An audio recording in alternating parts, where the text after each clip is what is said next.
bangun kepada dosa dan juga boleh berpahala kudus seluruh berkat penyertaan-Mu hingga kami boleh berkumpul dalam kegiatan tersebut selalu kudus sehingga kami diskusi bersama dapat memberikan Selamat pagi kita semua. Kepala sekolah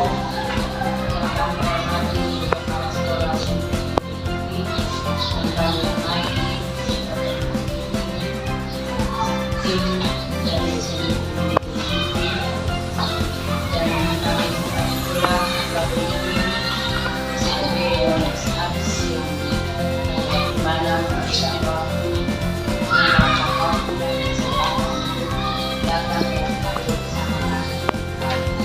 undangan yang sudah terikat antara kami tim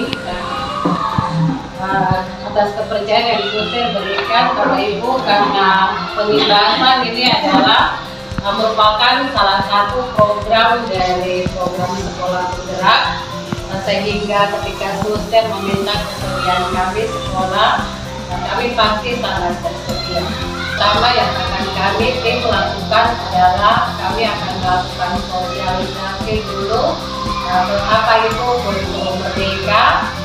Nanti di waktu lain kita akan sepakati waktu lagi sehingga tim langsung melakukan pendampingan kepada Bapak Ibu guru dalam merancang dokumen dari kurikulum merdeka. Jadi Bapak Ibu, yang paling utama dalam kurikulum merdeka adalah bagaimana kita merancang pembelajaran yang fokus kepada peserta didik. Sehingga nanti tim akan dengan senang hati kita belajar bersama-sama Bapak Ibu, kita sama-sama guru. Untuk hal yang baru pasti kita perlu belajar sama-sama. Sehingga dari hasil belajar kita bersama-sama Bapak Ibu, harapannya bahwa perkembangan dari kurikulum merdeka ini akan tetap berfokus kepada peserta didik. Kita akan melihat dari struktur kurikulum merdeka. Yang ingin saya tanyakan kepada suster dan juga Bapak Ibu guru, wajib bagi semua sekolah ketika hendak masuk di dalam kurikulum merdeka, hal pertama yang harus dilakukan adalah lewat Dapodik melakukan pendaftaran memilih jalur mandiri. Kira-kira untuk SMP Yohanes Arts, jalur apakah sudah mendaftar suster dan jalur yang dipilih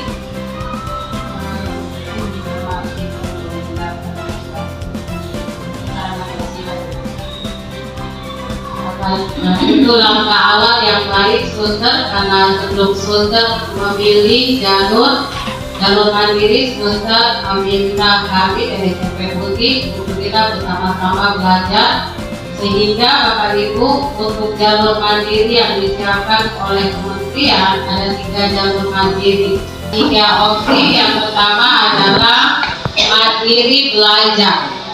Ya, dari keterangan di sini, jalur mandiri belajar adalah menerapkan beberapa bagian dari prinsip kurikulum merdeka tanpa mengganti kurikulum satuan pendidikan. Jalur mandiri yang kedua menerapkan kurikulum merdeka dengan menggunakan perangkat ajar yang sudah disiapkan oleh pemerintah pusat. Dan jalur yang ketiga adalah jalur mandiri berbagi, adalah menerapkan kurikulum merdeka dengan pengembangan berbagai perangkat ajar oleh satuan pendidikan masing-masing.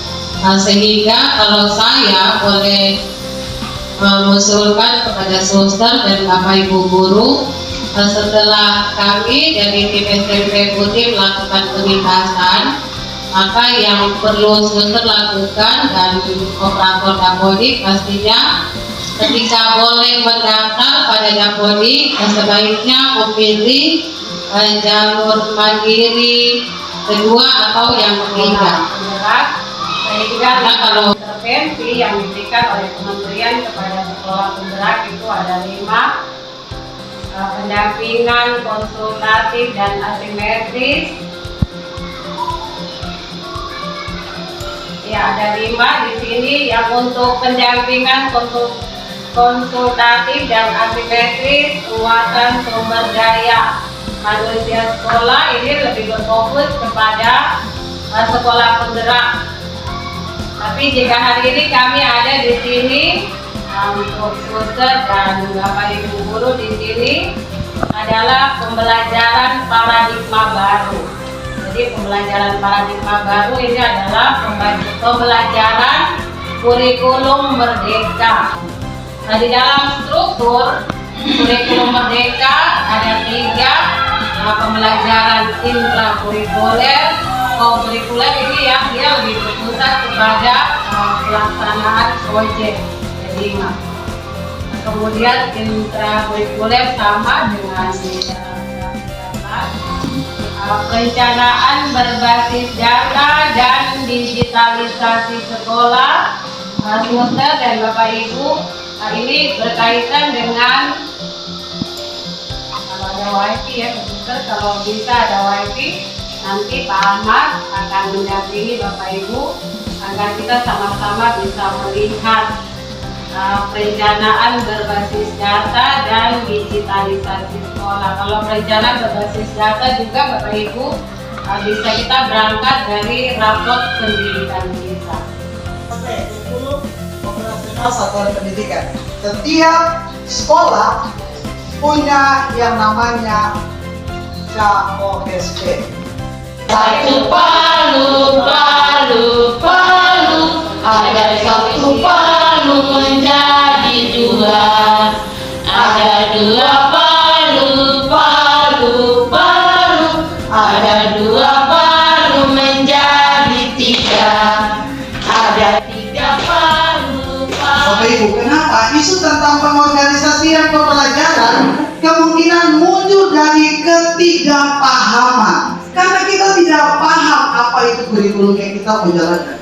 Karena kalau diturunkan dari atas sampai di sini dengan bersungguh-sungguh terpaksa, dengan keterpaksaan kita jalankan. Ya Bapak Ibu, sama. Kami juga begitu. Tapi ketika kami mendalami, kami mengerti apa, kami paham arti pengorganisasian pembelajaran dalam hal ini kurikulum merdeka, ternyata mudah untuk kami jalankan. Hal yang sama harusnya bisa dilakukan oleh Bapak Ibu di SMP yang saat ini. Profil pelajar Pancasila merupakan acuan dalam penyusunan visi misi dan tujuan satuan pendidikan. Ditanamkan kembali profil pelajar Pancasila. Kemudian tanaman-tanaman lokal dan lain sebagainya itu bisa jadi sumber belajar. Pohon kelapa ada pohon mangga, bikin dia jadi sumber belajar. Jangan pikir jauh-jauh. Oh, di sini ada tulisan pohon alpukat.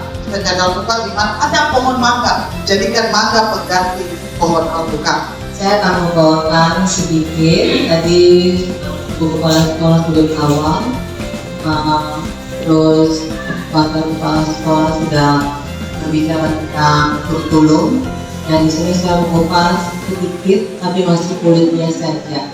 Di sini tentang intrakurikuler itu isi modulnya seperti apa, maka masih punya tahapan saja. Lalu nanti untuk P5 proyeknya itu seperti apa. Oke, kita mulai saja. Perkenalkan, nama saya Erlin Veronica Bertol. Kurikulum merdeka dalam pembelajaran di kelas diwajibkan itu harus sudah berdiferensiasi dan berpusat pada peserta didik, dan tidak lagi ada ceramah-ceramah dan buku-buku hanya catat gitu, itu sudah tidak disarankan. Jadi kalau bisa media pembelajaran. Di sini ada link-link yang sekolah kami yang saya sudah masukkan pembelajaran berdiferensiasi, tapi internet lagi ini jadi tidak bisa diputar.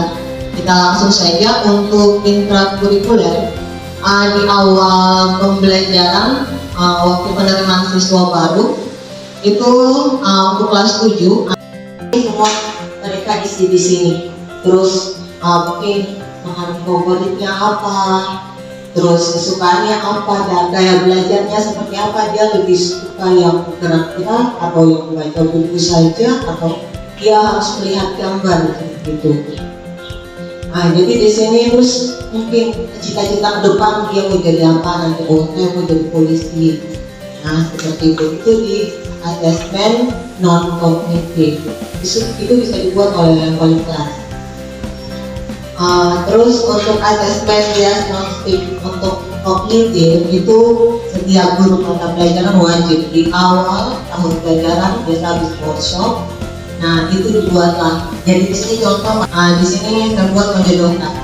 Di sini juga dibuat di aplikasi Canva biar gambar-gambarnya itu menyenangkan anak-anak. Ini kita bisa print di kertas A4 saja, kita buat di Excel. Jadi A4 itu ada 6 atau 4 dan sampai nanti masuk di dalamnya baru ada pertemuan 1, 2 sesuai babnya kita aja. Kita punya materi mapel kita, lalu nanti terakhir ada daftar pustaka seperti buku, itu namanya modul.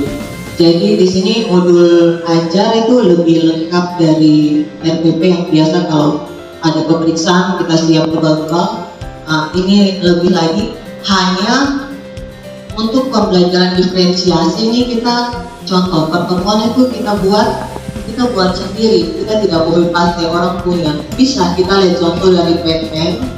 Itu ada banyak, bisa dari internet, dari Google Chrome. Hanya di sini untuk diferensiasi kita harus belajar. Nanti kalau ada waktu, kita guru-guru masing-masing setiap mapel harus bisa melatih membuat sendiri. Jadi pakai bahasa sendiri karena kelas kita berbeda dengan kelas yang ada di daerah Jawa atau daerah Maluku sana. Jadi di sini kita buat sesuai dengan karakteristik peserta didik kita.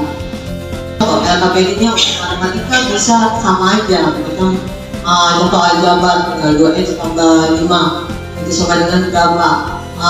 Terus itu tapi ingat, karena sudah di kelompok-kelompok, kita matematika kan paling gampang, tinggal ganti angka saja hasilnya beda. Seperti itu. Bisa saja modelnya sama, tapi nanti pas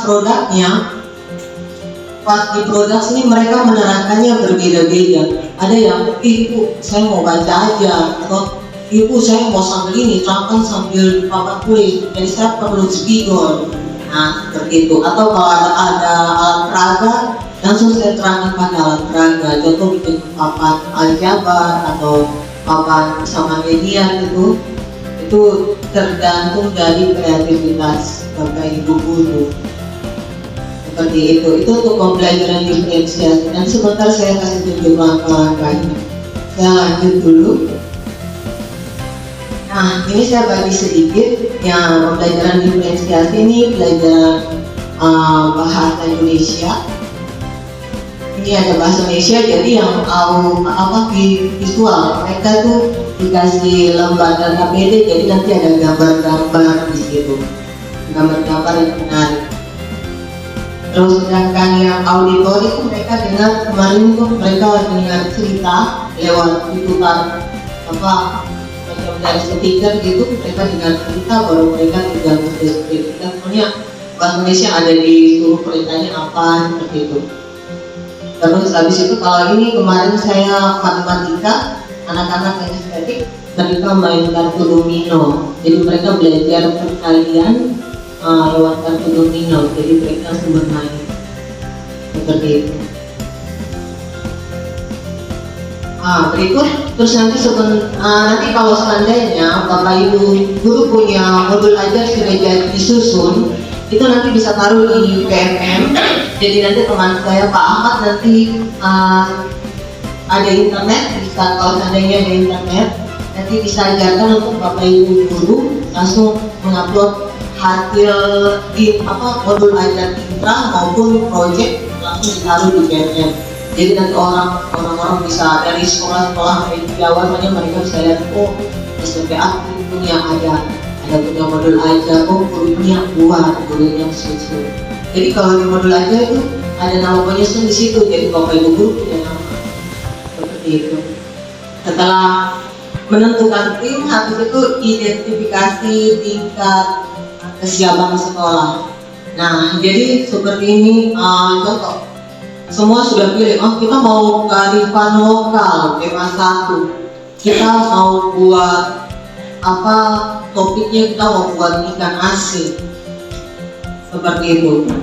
Tetapi contoh ya, dari tim yang sudah dipilih, guru contoh ibu berdua ditunjuk sama kepala sekolah, kita kearifan lokal, kita bikin makanan apa ya biasa juga.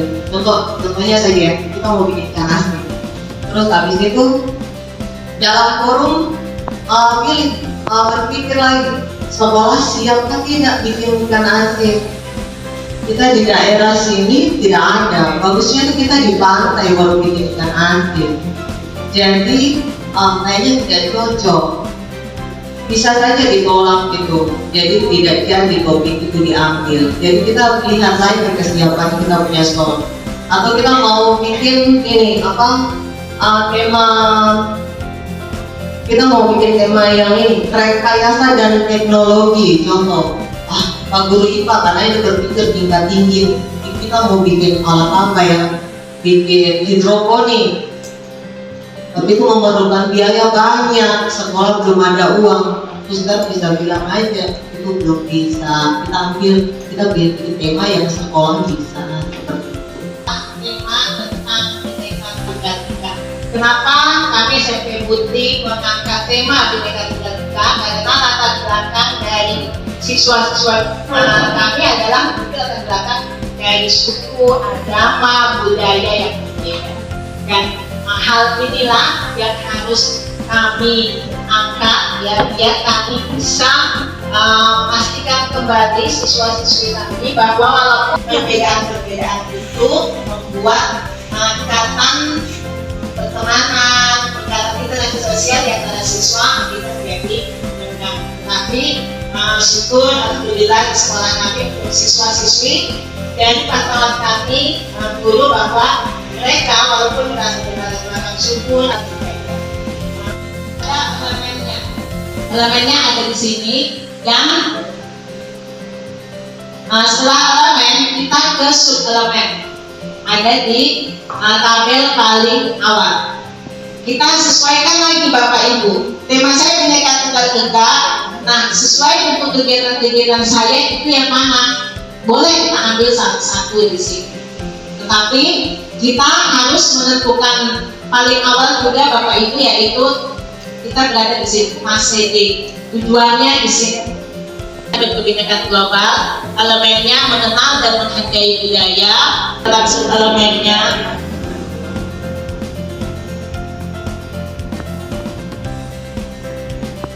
siswa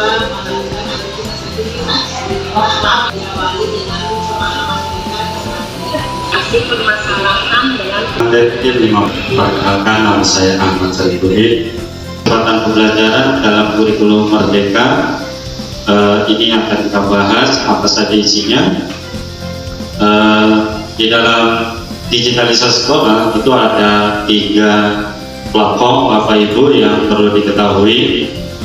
Yang pertama itu adalah platform rapat pendidikan, yang kedua adalah platform sumber daya sekolah, yang ketiga itu adalah platform Merdeka Mengajar atau yang kita kenal dengan PMM Bapak Ibu ya. Untuk rapat pendidikan di sini tentunya bagi sekolah-sekolah yang sudah melaksanakan mengikuti ANBK atau asesmen keadaan sekolah kita bisa dilihat di situ. Terus yang berikutnya mengenai platform sebelumnya, jadi rapat pendidikan di sini yang membuka bukan hanya kepala sekolah, tapi semua Bapak Ibu guru juga bisa buka. Tentunya yang mempunyai akun Belajar ID. Dari semua Bapak Ibu guru yang ada di dalam ruangan ini, apakah semua sudah punya akun Belajar ID? Yang sudah, katakan coba, biar saya tahu keadaannya. Ibu bertiga belum ya? Belum. Nanti bisa ada dan tidaknya bisa cek di akun di kepala sekolah, sama kepala sekolah, guru, operator sekolah, dan semua jenjang pendidikan yang memiliki akun Belajar ID. Jadi Bapak Ibu guru yang tidak punya akun Belajar ID tidak bisa, ya. Ya. Nah, masuk tanya bendahara ada di sini. Nama pemesan barang, pengadaan sekolah itu melalui aplikasi Simpla. Ini punya kelebihan-kelebihan yang dibandingkan dengan yang lain ya Bapak Ibu. Ini salah satu aplikasi yang diinstruksikan atau yang dipakai untuk penggunaan dana BOS. Lanjut. Untuk manajemen sumber daya berikutnya ARKAS. Ini aplikasi rencana kegiatan anggaran sekolah. Apakah di sini sudah ARKASnya secara online? Ya sudah ya, tentunya sudah punya dan bisa membuka PNM melalui akun belajar ID Bapak Ibu ya. Jadi Ibu Kepala Sekolah nanti dicek siapa saja Bapak Ibu guru yang belum punya akun belajar ID, diaktifkan Bapak Ibu ya. Karena dengan akun belajar ID kita digunakan untuk semua kegiatan di dalam sini ya. Di PNM ya, apa isinya? Di dalamnya itu ada video inspirasi ya, Bapak Ibu bisa menonton video-video kegiatan pembelajaran dari Sabang sampai Merauke yang sudah ada di dalam PNM. Bapak Ibu bisa nonton di situ. Bahkan kalau Bapak Ibu guru punya video pembelajaran di dalam kelas, misalkan kegiatan pembelajaran menggunakan berdiferensiasi, Bapak Ibu bisa buat video bagus-bagus, kasih masuk ke dalam PNM, bisa Bapak Ibu. 1 sampai 31 Januari kemarin sosialisasi di Dinas Pendidikan bahkan dari DPP Provinsi disarankan setiap Bapak Ibu guru yang mempunyai akun belajar ID silakan buka PNM, buka penilaian kinerja guru, mulai kerjakan baik itu yang honor, yang pegawai negeri wajib mengerjakan Bapak Ibu. Intinya punya akun belajar ID. Batasnya tanggal 31 Januari. Waktu luangnya untuk datang memberikan sosialisasi kepada kami pimpinan staf tentang kurikulum merdeka. Ya kami berharap semoga kita bisa bertemu lagi di kemudian hari atau mungkin tidak jauh-jauh hari, hari ini kita bisa ketemu untuk kita langsung praktekkan. Karena jujur ya ada gambar-gambar tapi belum terlalu jelas, jadi kayak suram-suram begitu. Jadi mungkin kita lebih bisa masuk, bisa paham ketika langsung dipraktekkan. Ya sebelum kita mengakhiri kegiatan sosialisasi dari pagi sampai siang hari ini, mungkin ada penyampaian dari Ibu Kepala Sekolah SD Butik terkait dengan sosialisasi yang sudah berlangsung. Saya mau kasih.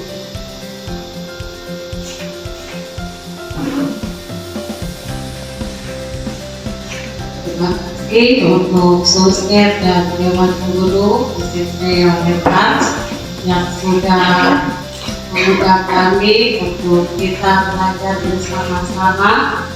Sedikit penyampaian untuk Sosmed bahwa untuk kegiatan ini Bapak Ibu kita akan buat sertifikat. Terima kasih Suster, terima kasih Bapak Ibu, terima kasih untuk yang pertama mengundang kami dan terima kasih untuk layanan yang diberikan kepada kami. Harapan kami kegiatan kita tidak satu hari ini saja, tetapi ketika sekolah membutuhkan pendampingan dari kami tim SMP Butik, kami siap seperti yang tadi disampaikan oleh tim. Kami siap ketika Suster menghubungi kami, kita akan belajar bersama Bapak Ibu guru di sini. Dan kita belajar bersama-sama Bapak Ibu demi meningkatkan mutu pendidikan di tanah air. Terima kasih. Pertama-tama saya dan Dewan Guru sekali lagi mengucapkan terima kasih kepada Ibu Kepala Sekolah SMP Negeri Butik bersama Bapak Ibu Dewan Guru dan Kepala Sekolah dalam rangka guru. Terima kasih karena hari ini kami tim komite pembelajaran SMP Negeri Butik boleh kembali lagi ke SMP Yohanes Max untuk kita bersama-sama belajar. Kita akan belajar bersama. Bapak Ibu akan ditemani oleh tim dalam merancang modul ajar. karena struktur kurikulum Merdeka ada 2 modul aja yang harus sekolah siapkan sebelum masuk pada proses pembelajaran. Untuk hari ini tim akan mendampingi Bapak Ibu SMP Wanet Arts untuk bersama-sama merancang modul ajar intrakurikuler. Ada refleksi kompetensi, ada LMS, ada P pengenalan kinerja atau P Bapak Ibu nanti kita bisa lihat. Terus ada perangkat mengajar, ada asesmen, terus ada kelas, ada video inspirasi, bukti karya dan ide praktik. Ini adalah 1, 2, 3. Buka tutup bertepuk tangan. Buka tutup. Programnya mana? Tepuk tangan lagi. Digoyang-goyang, digoyang-goyang. Sambil tersenyum ini. Digoyang-goyang, digoyang-goyang. Sambil tertawa. Oke, kan saya punya ibu komandan.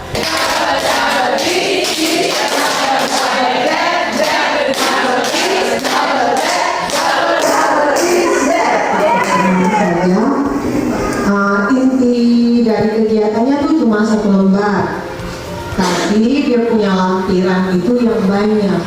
Lampiran itu sama saja seperti kurikulum K13. Di sini ada rubrik asesmen, terus ada LKPD, lembar kerja peserta didik, atau zaman dulu kita bisa tahu lembar kerja siswa. Terus sampai itu punya cara-cara penilaiannya, mungkin ada kita pakai presentasi, berarti ada rubrik-rubrik cara lembar-lembar presentasinya seperti apa, kita mau menilai anak dari segi apa, seperti itu. Jadi di sini cuma 1 lembar saja yang kita buat. Nanti lampirannya yang banyak bisa sampai 10 atau mungkin 15. Di sini pasti Bapak Ibu sudah dengar sudah 3 tahun ini ya. Ada yang tahu tidak pembelajaran berdiferensiasi, different? Biasa yang bahasa Inggrisnya tahu ya. Diferensiasi itu apa? Ada yang tahu kan tidak dari kata different?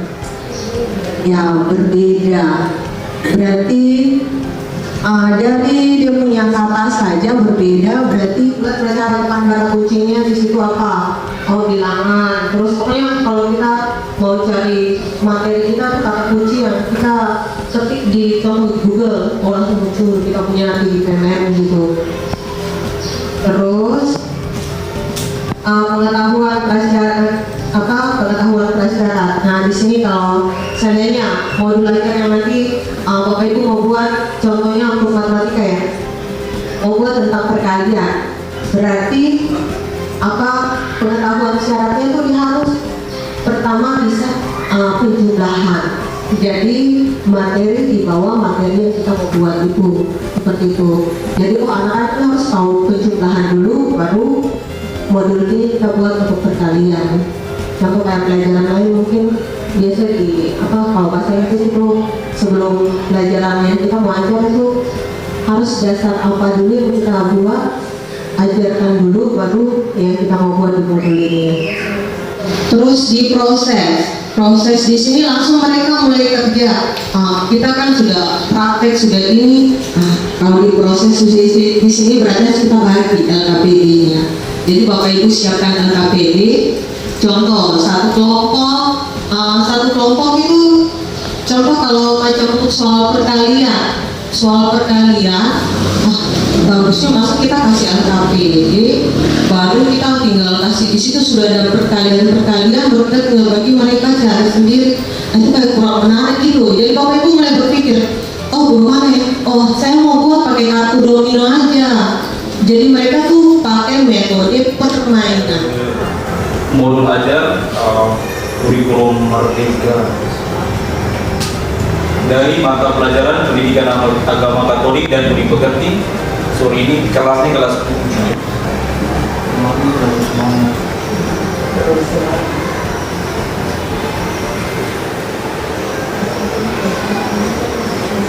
kelas 7 fase D. Subtema atau subbab A atau citra Allah yang unik. Kemudian identitas dan informasi mengenai modul. Kode modul ajar itu Pak 7 Romawi titik 1.01 maksudnya pendidikan agama Katolik kelas 7 semester 1 modul pertama begitu maksudnya. Nama penyusun institusi tahun 2024-2025 jenjang SM. Kemudian referensi lainnya itu Alkitab itu sendiri di Alkitab di Deuteronomika cetakan terbaru 2017. Glosario kata-kata sulit yang saya rasa yang sulit di sini itu kata citra itu gambar atau gambaran. Yang ketiga, peserta ini mampu menjelaskan makna manusia sebagai citra Allah berdasarkan produknya, yang mengungkapkan syukur karena diciptakan Allah unik apa adanya. Rasa bangga itu diungkapkan dalam doa. Kemudian pemahaman bermakna ini semacam dalam pemahaman saya ini pemahaman bermakna itu semacam ini yang elemen ini memang macam kami kalau di matematika tuh bilangan geometri itu memang dia punya contohnya seperti ini, pribadi peserta didik. Ya, ini dari yang dibagi di WhatsApp saya scroll dia. Oke. Terus kalau CP-nya ini memang yang seperti ini kan? Ini memang kalau di agama seperti ini aja. Karena biasa kalau pelajaran lain itu punya banyak sekali loh. Oh ya. Oke. Kepala. Ya. Terus kalau untuk alur tujuan pembelajaran ini kemarin kan ada dikasih contoh dari PNM. Kalau Bapak mau ini citra Allah itu alur tujuan pembelajaran itu seperti silabus. Jadi macam contoh nanti Bapak punya materinya tentang tadi peserta didik, berarti Bapak bisa kasih modul 1007. Di Indo itu mata pelajaran bahasa Indonesia kelas 7 semester 1 modul yang pertama itu. Kemudian nama penyusunnya dan sekolah dan tahun ujiannya, kemudian jenjang sekolahnya itu tingkatan SMP, fase dan kelasnya fase D kelas 7, domain dan topiknya itu teks deskripsi, topiknya teks deskripsi atau benar atau salah. Kemudian kata kuncinya di sini yaitu teks deskripsi, objek dan kata kunci. Kemudian pengetahuan keterampilan prasyaratnya di sini peserta didik harus sudah dapat membuat kalimat pendeskripsian dan peserta didik sudah dapat menemukan kata konkret dalam sebuah teks bacaan Soalnya itu bisa baca. Terus nanti kalau ini maksudnya harus masukan lagi ya, nanti bisa dicontoh kalau ada ulang ada pikir apa lagi ya, bisa nanti apa. Terus nanti kalau kegiatan bentuknya di situ tinggal kayak tadi Pak Guru, tinggal kalau agama kan mereka bertahan nih, kalau dibahas Indonesia tidak begitu kan. Jadi langsung aja mungkin kesimpulan bersama, terus habis itu ibu bikin referensi peserta di kertas, ibu tinggal bagi mereka isi, habis itu ibu kumpulkan, terus habis itu mungkin ibu mau kasih kuis kah atau bagaimana, atau bagi stiklot aja mereka kalau tidak ada internet di kelas tidak bisa pakai kuis online, berarti ibu kasih stiklot aja supaya mereka tulis tentang mereka punya apa yang sudah dapatkan dari materi itu.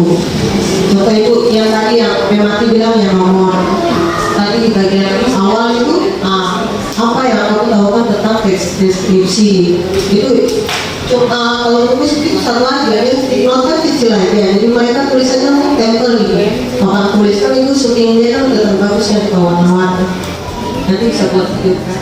Nah, Bapak Ibu untuk penentuan tema di sini baik Yusustek sudah membagi tadi ya bahwa tema itu bisa kita sesuaikan dengan kalender nasional. Kayak kami kemarin Desember Putih ketika menjalankan Sumpah Pemuda tahun kemarin, tema yang kami pilih adalah Bhinneka Tunggal Tunggal Ika. Nah, baru-baru ini pesta besar di Indonesia Pemilu, maka tema yang kami ambil adalah suara demokrasi. Jadi ada kesinambungan, ada relevansinya dengan yang sedang terjadi, sehingga menjadi pemahaman juga untuk anak-anak. Lalu untuk topik atau judulnya Bapak Ibu, sesuai dengan tema apa yang kita ambil, nah kita cari judul-judul yang menarik, yang sekiranya itu membuat anak jadi tertantang, anak jadi penasaran. Di sini ketika kami mengambil tema Merdeka Tunggal Ika, maka topiknya adalah indahnya keberagaman. Terus misalnya suara demokrasi, kami mengambil judul misalnya suaraku, ekspresiku, atau ya bahasa Indonesia, dulu bahasa Indonesia itu yang pintar untuk merangkai kalimat-kalimat menarik gitu. Lalu dimensi profil pelajar Pancasila, ini merupakan karakter yang ingin kita capai di tema pertama. Misalnya tema pertama tentang Bhinneka Tunggal Ika, maka dimensinya kita lihat juga kepada kontekstualitas anak-anak Bapak Ibu. Di SMP Yohanes Art ini yang sekarang ingin diubah, ingin ditingkatkan, ingin dikembangkan karakter apa dari anak-anak. Selamat siang, perkenalkan nama saya Foni. Saya kurikulum dari SMP Yohanes Ars. Pertama-tama saya menyampaikan terima kasih dalam kegiatan pengenalan kurikulum Merdeka ini. Sebelum kami mengenal kurikulum Merdeka ini, anak-anak belajar yang arah pembelajarannya itu selama ini kalau mau dipikir sangat rumit, karena siswa tidak dilibatkan untuk menyampaikan dia punya pembelajaran sesuai dengan minat dan bakatnya. Tapi melalui kurikulum Merdeka ini, siswa bisa kita arahkan sesuai dengan bakat dan minat, sehingga ketika dalam pembelajaran ini mereka betul-betul dilibatkan untuk mengekspresikan apa yang mereka mampu sesuai dengan kemampuan mereka, sesuai dengan bakat mereka. Selanjutnya kami atas nama Bapak Ibu Guru menyampaikan terima kasih kepada tim komite pembelajaran dari SMP Putri yang telah bersedia menyediakan waktu dan tenaga untuk datang menyampaikan kepada kami, dan harapan kami semoga di tahun ajaran yang baru kami dapat melaksanakan mengimplementasikan kurikulum Merdeka pada siswa-siswi kami. Demikian. Perkenalkan, nama saya Suster Laurencia Kordobun TMM SMP Yohanes Ars sebagai kepala sekolah di sini. Menurut saya untuk kegiatan workshop di SMP Yohanes Ars yang diselenggarakan oleh tim dari SMP sangat bermanfaat bagi guru-guru saya di tempat ini, di mana sebagai persiapan untuk menghadapi kurikulum Merdeka Belajar yang akan kami laksanakan pada awal tahun ajaran baru 2024-2025. Dan dengan workshop ini membantu guru-guru saya untuk lebih mengenal dan mendalami lagi bagaimana tugas mereka sebagai guru, dan sebagai persiapan untuk mereka mempersiapkan diri untuk menyusun modul ajar untuk anak-anak yang akan mereka berikan apa yang terbaik untuk anak-anak di tempat ini. Menjadi harapan kami ke depan, semoga di sini pelatihan workshop ini tidak hanya sebatas ini saja, tapi memberikan segi positif bagi perkembangan baik itu guru-guru maupun anak-anak, sehingga apa yang diharapkan dari SMP Yohanes Ars ini membuat anak-anak itu semakin kreatif, inovatif, berpikir kritis dan untuk masa depan dan mencapai cita-cita mereka ke depan. Sehingga kami masih membutuhkan pendampingan juga dari Bapak Ibu guru tim bersama kepala sekolah SMP Negeri Putih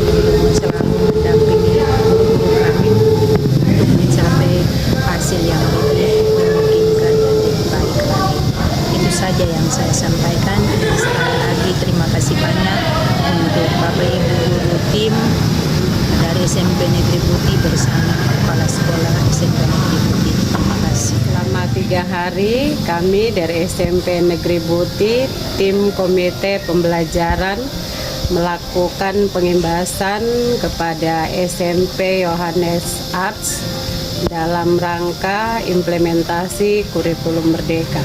Materi yang diberikan oleh tim adalah merancang bersama-sama dengan Bapak Ibu guru dari SMP Yohanes Arts, merancang modul ajar intrakurikuler dan modul ajar project. Ya, program Kepala Sekolah SMP Yohanes Arts Suster Laurencia TMM merencanakan sekolah akan mendaftar IKM jalur mandiri di tahun ajaran baru, sehingga 3 hari ini kami gunakan untuk belajar bersama-sama melengkapi dokumen bahan ajar. Harapan kami dari tim komite pembelajaran SMP Negeri Buti bahwa pelatihan 3 hari ini akan memberikan manfaat yang baik bagi sekolah, teristimewa kepala sekolah bersama Dewan Guru. Semoga bermanfaat.